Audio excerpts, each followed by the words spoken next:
Salut à tout le monde. J'ai encore ce réel plaisir à moi de me retrouver devant vous pour vous parler encore de la parole du Seigneur, c'est-à-dire de ce que Dieu a dit. De ce que Dieu a dit concernant l'homme, concernant sa vie et concernant son parcours sur la terre. Étant serviteur de Dieu, nous avons cette obligation de vous amener ce que le Seigneur a dit pour notre salut. Et ce qu'il a dit, il a eu à fonder, à poser comme fondement avec ses serviteurs, jadis du premier siècle que nous avons, que nous appelons des apôtres. Il a eu à fonder, à poser ses fondements. C'est sur ces fondements qu'aujourd'hui, je me donne ce plaisir de venir vous apporter le message ou le fardeau que le Seigneur a mis dans mon cœur, que j'aimerais traduire auprès de vous à travers le message d'aujourd'hui. Je me répète encore, salut à tout le monde. En fait, la journée d'aujourd'hui, on était censé partager sur un sujet la fonction d'évêque, accession ou succession. Mais il s'avère que j'ai reçu beaucoup de messages et beaucoup d'appels où les gens voulaient effectivement que je puisse intervenir en réaction par rapport à un message qu'un serviteur de Dieu a tenu devant l'ensemble du peuple de Dieu. Ils aimeraient que je puisse réagir. Du coup, j'ai essayé de faire comprendre à toutes les personnes qui m'ont envoyé ces messages et qui voulaient à tout prix que je puisse réagir pour leur dire que je ne suis pas un serviteur de Dieu, je ne suis pas un envoyé à réaction. Vous deviez comprendre qu'un serviteur de Dieu, celui qui prétend être un envoyé, être envoyé, ça veut dire vous aviez reçu un message. Et lorsque vous avez reçu un message, ça veut dire vous aviez l'enseignement à apporter. Je n'ai pas besoin que quelqu'un puisse prêcher pour que de sa prédication, que je puisse avoir l'inspiration de quoi moi je dois vous dire. En fait, moi je suis un envoyé, je suis supposé avoir le message que le Seigneur m'a donné à transmettre à son peuple, car il est le seul qui connaît le véritable besoin du peuple, de son peuple, le véritable besoin actuel de son peuple. Et lorsque lui choisit ses serviteurs, c'est par rapport à la réponse à ses besoins. Donc, prochainement, même si vous aviez besoin que je puisse réagir à un message, vous avez besoin d'être enseigné par rapport à un message donné, je préfère que vous m'envoyez seulement le sujet et je consulte l'enseignement que j'ai reçu, le message que j'ai reçu du Seigneur, je peux réellement vous répondre par rapport à ça. Il y a un sujet qu'un serviteur devant l'Assemblée a tenu. Il a dit qu'une fille, lorsque vous viviez ou vous êtes en relation avec un homme, si ce dernier n'a pas encore versé la dot, vous êtes libre, vous pouvez le quitter pour aller vers l'homme qui est prêt. Ça veut dire celui qui est prêt à verser la dot pour vous. Alors, les gens m'ont demandé de réagir par rapport à ce que Dieu a dit. Dernièrement, moi, je vous ai parlé de la conformité de la parole du Seigneur. Si vous me permettez encore aujourd'hui de me répéter, lorsqu'on parle de la conformité, ce n'est pas celui qui vous prêche qui doit conformer. C'est vous qui suivez, qui les suivez, qui doit conformer ce que l'autre, ce que le prédicateur dit, vous devez le conformer par rapport à ce qui est écrit. Actuellement, cette partie-là, que la base, que l'essentiel, elle est toujours négligée, elle n'est pas prise à considération. Vous alliez dans ce qu'on appelle église assemblée, vous allez vous écouter un homme qui peut prendre 1 heure du temps, qui peut prendre 2 heures du temps en train de vous parler. Et en vous parlant pour vous certifier que la chose que ça dit de dire est la vérité, il vous donne même des références. À ce stade-là, vous ne pouvez pas parler parce que c'est la personne, il a tenu le micro, parce que la personne a porté une cravate, parce que la personne est en train de crier. Peu importe qu'il vous donne la référence. Ce que lui vous dit ne peut être pris comme vérité lorsque vous, après l'avoir entendu, vous deviez conformer ça à ce qui est écrit, à ce qui a été annoncé, à ce qui a été enseigné par les apôtres. Si vous trouvez que ce qu'il a dit n'est pas conforme à ce qu'a dit les apôtres et le prophète, vous avez le plein pouvoir et la pleine volonté. Peu importe, il a la plus grande église du Congo. Peu importe, dans son église, il réunit des milliers de personnes. Peu importe sa richesse, peu importe sa façon de s'habiller, peu importe qu'il parle mieux le français que tout le monde. Si ce que lui a dit, vous ne saviez pas retracer ça dans les Écritures, vous devez réfuter, rejeter ça en bloc. Car la parole de Dieu est le vrai et la vérité en conformité. La raison pour laquelle l'apôtre Paul dit, même si un ange du ciel descendait pour vous apporter un autre évangile que celui que je vous ai annoncé. Ça veut dire lorsque l'ange vient avec un message et que vous constatez que ce qu'il vous dit n'est pas conforme à ce qui a été annoncé, vous devez le réfuter, qu'il soit anathème. Il est arrivé même à dire, même nous-mêmes, si nous vous apportons un autre évangile que celle que vous aviez reçue, il faut le rejeter. La conformité, c'est la seule assurance qui va te permettre à te réaliser ou à te dire que tu es dans la vérité. En dehors de la conformité de ce contenu par rapport à ce qui est écrit, rien ne te rassure que vous êtes dans la vérité. Aujourd'hui, l'histoire des églises, des assemblées, nous sommes dans l'habitude, nous sommes dans la pratique, nous sommes dans l'ambiance, nous sommes dans la convenance. Et la plupart des cas, lorsque nous allons à l'église, nous n'allons pas avec l'intention que je vais aller attendre le Seigneur me parler. Nous allons parce que le programme a été donné. Parce que le programme a été donné. Nous allons parce que tout le monde part. Or, lorsque nous sommes là à l'église, on nous dit des choses qui influencent notre vie, jusqu'à même à nous exposer à mener une vie contrairement à celle de la volonté de Dieu. C'est comme ça que je suis en train de vous dire, s'il y a un chemin, s'il y a une voie où vous deviez prendre au sérieux, où vous ne deviez pas prendre ça avec légèreté, avec un esprit ouvert sur le chemin, soi-disant chemin de l'église, chemin de la vérité. Vous devez être plus sérieux sur ce chemin et que vous ne devez pas faire des choses pour plaire. Vous ne devez pas faire les choses qui sont de vouloir plaire aux hommes qui vous prêchent. Vous devez être dire envers vous-même et vous devez être dire envers celui qui vous prêche en voulant toujours, en exigeant toujours conformer ce qu'on vous dit par rapport à ce qui est écrit. Et si ce n'est pas la même chose, la chose doit être déclarée fausse.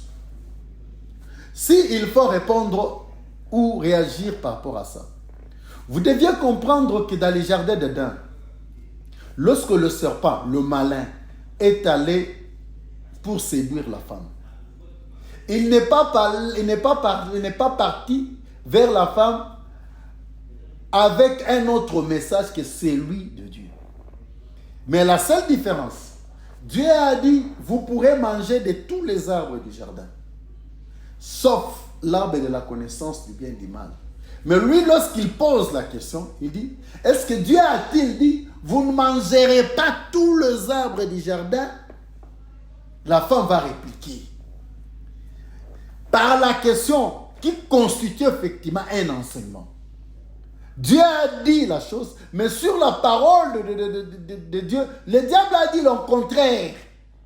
Le diable a dit le contraire sous forme d'une question. Et en cela, la femme étant tenue, elle devait répéter textuellement ce que Dieu a dit. Mais la femme a dit ceci. Dieu a dit, nous pourrons manger de tous les arbres du jardin, sauf l'arbre qui est au milieu du jardin. Or, par rapport à l'emplacement des arbres, l'arbre qui était au milieu du jardin, c'était l'arbre de vie. Ce n'était pas l'arbre de la connaissance du bien et du mal. Et la femme en cela n'a pas répété, ne s'était pas conformée à ce que Dieu a dit. Et c'est comme ça que le diable a pris la force, il a séduit la femme.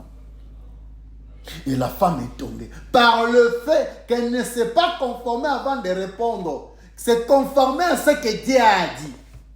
Différemment avec Jésus-Christ, après son jeûne de 40 jours et 40 nuits, Le diable s'est approché de Jésus-Christ. Il est venu aussi au nom de la parole. Il a parlé des choses. À la différence de la femme, lorsque Jésus-Christ est en train de répondre, il répondait conformément à ce qui est écrit, conformément à ce que Dieu a dit. Et que l'Église du Congo doit comprendre que notre salut, c'est de prendre tout ce que les gens sont en train, plutôt je voulais dire, sont en train de dire, sont en train de prêcher, prendre toutes ces histoires-là, les conformer à ce que Dieu a dit. Et si vous le conformez mal, comme la femme dans le jardin d'Éden, la femme a chuté devant le serpent. La femme n'a pas le péché en elle, la femme n'a pas le mal en elle, mais malgré cela, puisqu'elle n'a pas su conformer sa réponse, elle n'a pas su conformer ce qu'elle disait à ce que Dieu a dit, la femme a succombé. C'est ce qui se passe aujourd'hui. Tout celui qui vient vous parler au nom de Dieu, comme le serpent, comme Satan dans le désert, tous ils viennent dans un seul objectif, vous séduire. Que votre vie ne soit pas conforme à ce que Dieu a dit. On dit, si vous vivez avec un garçon ou vous êtes en relation avec un garçon qui vous a promis vous prendre pour sa femme, si ce dernier n'arrive pas à verser la dot, vous pouvez le quitter et être attaché à un autre homme. À ces propos, qu'est dit les Écritures? Comme l'histoire du mariage, comme je le dis toujours, c'est une histoire qui remonte depuis la création. Dieu, pour signifier la relation entre l'homme et la femme, s'il s'était exprimé à ces termes. C'est pourquoi l'homme quittera son père et sa mère et s'attachera à sa femme. À ce verset, vous êtes en train de voir que l'homme, lorsqu'il veut se marier, il quitte son père et sa mère. Ce dernier s'attache à qui? À celle qui est sa femme. Elle est appelée sa femme avant d'être attachée à elle. C'est-à-dire, lorsque l'homme quitte son père et sa mère, il doit chercher celle à qui il doit s'attacher. La Bible dit, lorsque tu quittes son père et sa mère, il s'attache à sa femme. Il peut y avoir plusieurs. Mais lui, pour s'attacher, il cherche sa femme. Ça veut dire qu'on s'attache à la femme qui lui appartient. Celle qui est sa femme. L'homme, il s'attache à sa femme. Il ne s'attache pas à n'importe quelle femme. Il peut avoir 20 femmes devant lui, mais il ne va s'attacher qu'à sa femme. Vous devez comprendre que la femme est la femme, permettez-moi la tautologie, est la femme de l'homme. Pas lorsqu'elle est prise ou lorsque l'homme s'attache à elle. Non, non. La femme est femme de ces derniers avant même que ces derniers puissent la prendre pour femme. Je m'explique. Dans Deutéronome 22, 26, où la Bible est en train de dire, si un homme séduit une jeune fille, vierge fiancée, c'est les deux. Si la femme a consenti, les deux doivent être tués. L'homme, pour avoir déshonoré la femme de son prochain. La Bible est en train de parler d'une fiancée. Lorsqu'un autre homme qui est son fiancé la prend, ce dernier doit être tué. Ce dernier doit être puni. Le Seigneur a qualifié ça d'adultère. Ça veut dire coucher avec la fiancée d'un autre. La parole qualifie ça d'adultère. Parce que la femme appartient à l'homme depuis l'étape des fiançailles. C'est comme ça que vous verrez dans les évangiles de Luc, où lorsque Joseph voulait renoncer discrètement à ses fiancés avec Marie, parce qu'elle s'est retrouvée grosse avant que ces derniers la prennent pour femme. L'ange va apparaître à Joseph pour lui dire, Joseph, n'hésitez pas de prendre Marie, ta femme. Marie étant fiancée à Joseph, mais Dieu l'a désigné disant n'hésitez pas de prendre mari ta femme. Et c'est là en conformité avec Deutéronome 22 qui dit que vous ne pouvez pas toucher une fille fiancée à un autre homme. Car l'acte, ça s'appelle adultère. Ça veut dire, si nous rentrons maintenant dans Genèse, lorsqu'on dit l'homme quittera son père et sa mère, s'attachera à sa femme. Cela veut dire, l'homme quittera son père et sa mère, s'attachera à la femme qui lui a été promise. Ou encore, s'attachera à la femme qui lui a été fiancée. L'homme ne peut pas s'attacher à n'importe qui, si ce n'est à la femme qui lui a été fiancée. La femme qui est fiancée a le statut d'une femme mariée, même si elle n'est pas encore prise comme telle. C'est comme ça qu'on dit, lorsque vous touchez une fille vierge fiancée à un homme, vous la touchez, vous commettez l'adultère. Si vous comprenez la chose comme ça, vous deviez comprendre déjà qu'une fille qui est promise à un homme, elle est sacrée. Et que vous ne devez pas la toucher de la même façon une femme qui est mariée. Maintenant, si un homme vient vous dire, toi tu es fiancé à un homme, puisque ce dernier n'a pas encore versé la dot, et que toi, tu peux aller vers un autre homme. Or, la loi dit, si c'est le cas, si cet homme te touche, vous devez être tué, lapidé, parce que l'acte constitue de l'adultère. Mon frère, bien qu'il parle au nom de Dieu, dès qu'il tient le micro, il est en train d'envoyer les gens vers l'adultère. Oh, que dit l'adultère? Veut dire la mort. La raison pour laquelle vous allez voir d'autres mariages, d'autres couples, vous vous mariez, il n'y a que la mort qui se manifeste. Mais dans quelles conditions vous êtes arrivé à vous prendre comme mari et femme?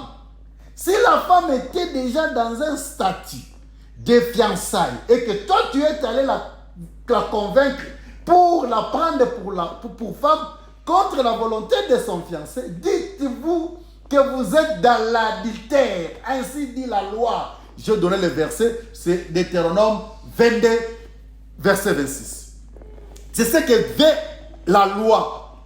Donc, il faut faire très attention avec des prédicateurs qui viennent tordre le sens de la parole du Seigneur. Ils vous disent des choses au nom du Seigneur pour vous pousser à faire des choses contrairement à la volonté du Seigneur. Ils sont tellement malins comme le serpent ancien. Ils sont tellement malins comme le diable, comme le brigand, à le faire être prudent. La raison pour laquelle je vous demande, il faut toujours conformer ce qu'on vous dit par rapport à ce qui est écrit. La question que vous pouvez poser à ces prédicateurs est très simple. Vous lui posez la question de savoir. Lorsqu'il vous dit qu'une fille, lorsque tu trouves que l'homme n'a pas encore versé la dot, mais tu es prise comme fiancée à ce dernier, si il dit que tu peux le quitter aussi longtemps qu'il n'a pas encore donné la dot et tu peux t'engager ailleurs, il a lu ça où? Comment on peut conformer ses dires par rapport à l'écriture?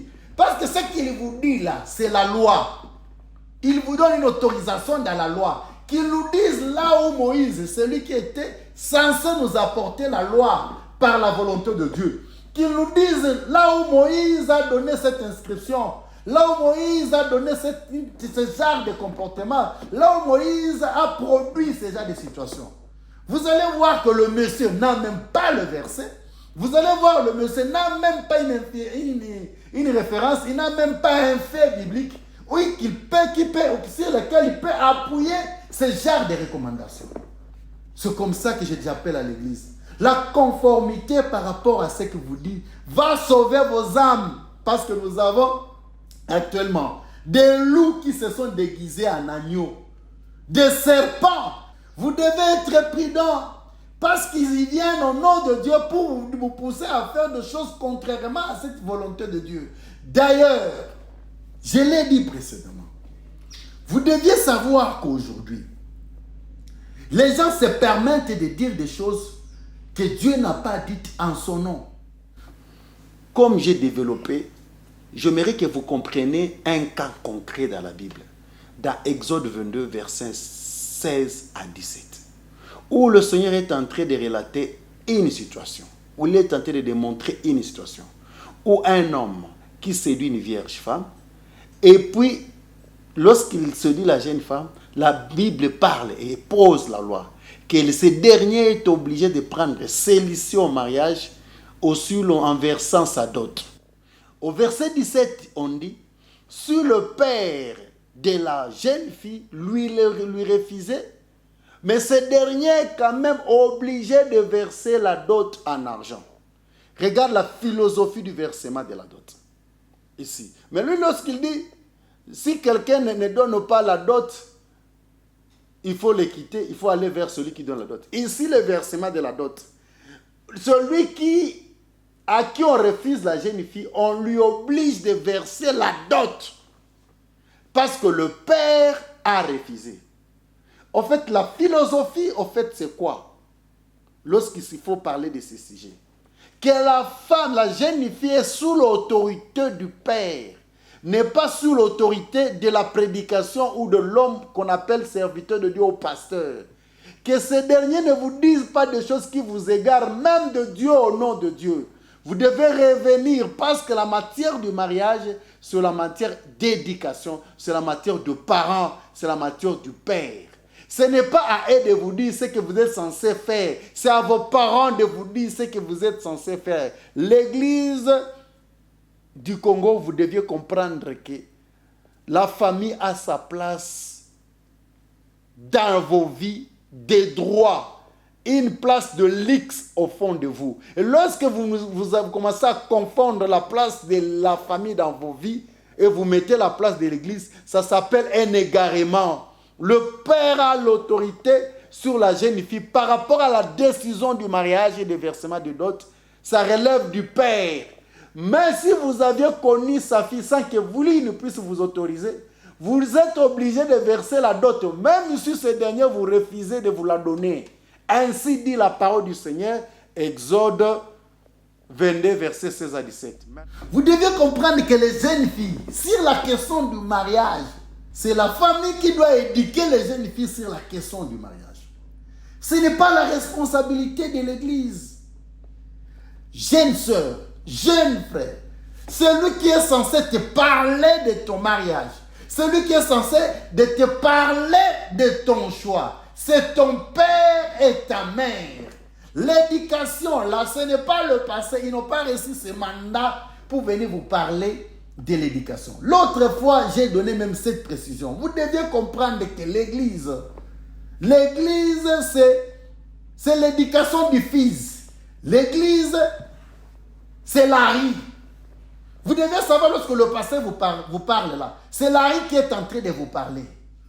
Vous devez savoir tamiser ce qu'ils vous disent. Ça, c'est l'évangile, ça, c'est l'éducation. Et lui n'est pas censé vous apporter l'éducation. L'éducation doit venir de votre famille. La différence entre apporter l'évangile et l'éducation, en fait, c'est quoi? Dans l'éducation, ce ne sont pas les paroles qui parlent le plus. Ce n'est pas dire à votre enfant, ne fais pas ceci, ne fais pas cela, ne fais pas cela. Dans l'éducation, la mémoire ne meurt jamais. Ce que tu as fait dans le secret, ou ce que tu as fait après quelque temps, tu t'es repenti, tu as changé. Dans l'éducation, tout nous suit. Lorsque j'ai dit à mon enfant de ne pas voler, si vous aviez volé un jour, dites-vous, votre vie sera communiquée à votre enfant. Dans l'éducation, la mémoire ne meurt pas. C'est comme ça que vous allez voir. Tous les pasteurs qui vous prêchent là, ils ont toujours une histoire négative pour justifier c'est pourquoi aujourd'hui ils sont devenus des serviteurs de Dieu. Dans l'évangile, ça sauve. Les péchés sont pardonnés, le ceci peut. Lorsqu'il vous parle de l'évangile, c'est bien. Mais lorsqu'il s'agit, il vous parle de l'éducation. Ça veut dire que si ce pasteur-là était un criminel, était un voyou, était un bandit, dites-vous dans l'éducation, l'enfant atteint au-delà des paroles, l'enfant capte la vie de celui qui lui parle. Et vous devez comprendre les dangers avec lesquels vous allez confier vos femmes, vous allez confier vos enfants à des hommes qui ont une histoire noire. Au nom de l'évangile, ils prétendent qu'ils ont changé. C'est bien. Mais dans l'éducation, cette vie noire continue d'exister. C'est comme ça que j'ai dit, les enfants ne sont même pas évangélisés. Les enfants sont éduqués. D'où les histoires d'école de dimanche, les histoires de l'écodine. Ça n'apporte rien de plus aux enfants. Gardez vos enfants chez vous, éduquez-les. Au moment opportun, ils seront capables et même de prendre la décision, soit de se repentir et de croire au Seigneur. C'est en cela que j'aimerais clôturer ma réaction de ce soir. Je vous demande et je vous conjure, je vous demande et je vous supplie, l'église de Kinshasa, faites attention, nous sommes avec des brigands, nous sommes avec des voleurs qui ont décidé de prendre la parole et de vous parler au nom de Dieu, les choses que Dieu lui-même n'a pas dites. Notre salut, c'est la conformité. Notre salut, c'est la conformité. Nous devons prendre ce que ce dernier nous dit, essayer de conformer à ce que Dieu a déjà parlé, à ce que Dieu avait dit. Lorsque moi je viens vous dire, vous devez savoir, mon rôle, ce n'est pas de vous dire ce que Dieu m'a dit et moi je viens vous transmettre. Non. Je viens vous dire ce que Dieu a dit. Pas ce que Dieu m'a dit pour vous dire. Non, non. La parole de Dieu, ce n'est pas ce que Dieu m'a dit pour venir vous dire. La parole de Dieu, c'est ce que lui a dit, que moi je dois venir répéter devant vous. Je n'ajoute rien et je ne retranche rien. À votre tour, vous devez conformer, parce que ce n'est pas pour la première fois que Dieu ait parlé. Vous devez prendre ce que moi je vous dis au nom de Dieu, le conformer à ce que Dieu a dit jadis, ce que Dieu a dit autrefois sur la question. Nous n'avons pas aujourd'hui de Moïse que Dieu a choisi pour qu'il vienne nous opposer des lois.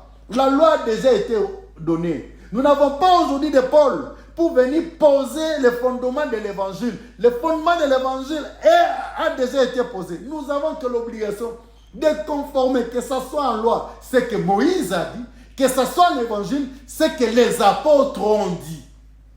Nous n'avons pas un plus et nous n'avons pas le droit d'ajouter ni de retrancher sur ce que Dieu a dit. Là où Dieu n'a rien dit, le silence de Dieu vaut son dire. Tais-toi. Mais là où il a dit quelque chose, il ne suffit pas seulement de le dire, il faut le dire conformément à ce que lui-même a dit, pour que ceci soit appelé sa parole. En tout cas, que le Seigneur vous bénisse.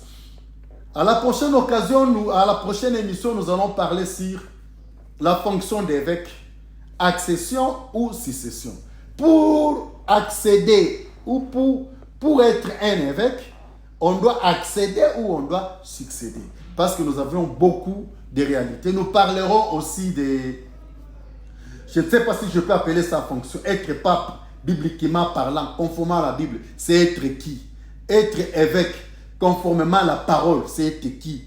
Être prêtre, être abbé, être cardinal, conformément à la Bible, c'est être qui? Être archibishop, conformément à la Bible, c'est être qui? Être monseigneur, conformément à la Bible, c'est être qui? Nous allons parler prochainement de la fonction des appelés et de la fonction des choisis. Et bibliquement parlant, quelles sont les fonctions des appelés et quelles sont les fonctions des choisis. Et vous allez voir qu'il y a d'autres fonctions qui sont dans les milliers de l'évangile. Ce sont des fonctions qui, conformément à la Bible ne connaît même pas ça. Mais on attribue ça à la Bible. Ça sera notre sujet prochainement. En attendant, je vous souhaite une bonne journée, que le Seigneur vous bénisse et que le Seigneur garde nos cœurs en paix et que cet enseignement sur cet enseignement qui constitue une réaction par rapport à une fausse déclaration au nom de Dieu qui dit aux jeunes filles de ne pas, lorsque vous aviez quelqu'un avec qui vous êtes en relation de fiançailles, on vous dit s'il n'a pas encore versé la dot, tu peux le quitter, aller. Dites-vous si vous êtes dans les fiançailles et que vous osez quitter votre fiancé pour aller vers un autre homme, vous êtes dans l'adultère, ainsi dit la parole.